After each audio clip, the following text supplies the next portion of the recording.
The young man, Jack, and the young woman, Emily, were driving down a desolate road in the middle of nowhere. The sky was dark and ominous, and the wind was howling. The trees along the side of the road were gnarled and twisted, and their branches reached out like bony fingers, as if trying to snatch the car as it passed by. As they drove further down the road, the car's headlights illuminated a sign that read, "Abandoned town ahead." Jack and Emily exchanged nervous glances, but they continued to drive, feeling like they had no other choice. The road was bumpy and filled with potholes, causing the car to jolt and lurch. Emily's hands gripped the steering wheel tightly, trying to keep control of the vehicle. As they approached the abandoned town, they saw that it was completely deserted. The buildings were all dilapidated and falling apart, and there was no sign of life anywhere. Jack suggested they turn back, but Emily was determined to press on. They drove down the main street, past boarded-up storefronts and abandoned houses. Suddenly, the car hit a particularly large pothole, and Emily lost control of the steering wheel. The car careened into a ditch, and they were stuck. As they got out of the car to assess the damage, they noticed a strange figure standing in the distance. It was a man, dressed in tattered clothes, with long, greasy hair and a wild look in his eyes. Jack and Emily called out to him, but he didn't respond. They were both unnerved by his presence, but they couldn't just leave their car and walk away. They decided to explore the town, hoping to find someone who could help them. They walked down the empty streets, their footsteps echoing through the abandoned buildings. They saw no signs of life, except for strange shadows moving in the corners of their vision. They heard strange whispers and creaks coming from the buildings around them, but they couldn't see anything that could be causing them. As they walked, they came across an old church.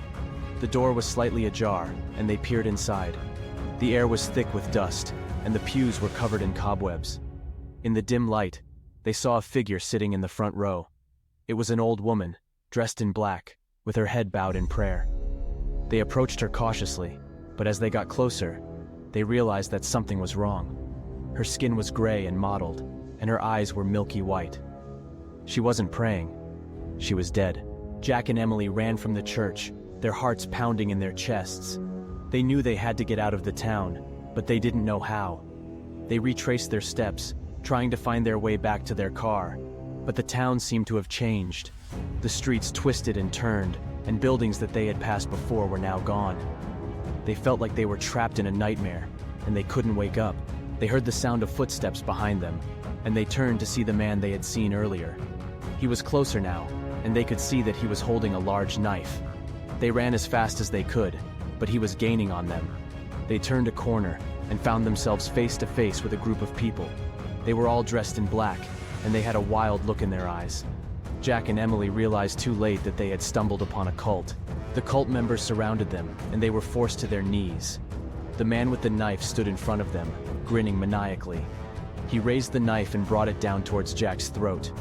Emily screamed, but she was too late to save him. Emily was now alone in the town, surrounded by the cult members. They dragged her to a building and locked her in a room. She could hear strange chanting coming from outside, and she knew that they were performing some kind of ritual.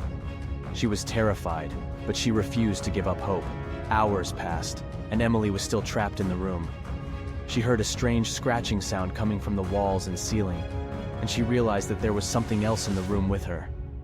She looked up, and she saw a pair of glowing eyes staring down at her from the darkness.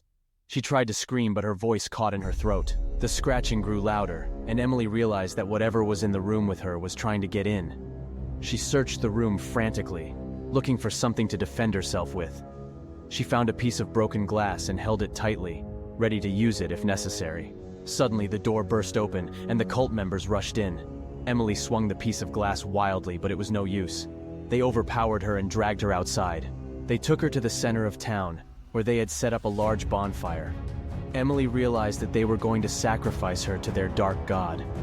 She struggled against her captors, but it was no use. They tied her to a stake, and the flames engulfed her. As Emily burned, she saw a vision of Jack. He was standing in a field of flowers, bathed in golden light. He reached out to her, and she felt a sense of peace wash over her.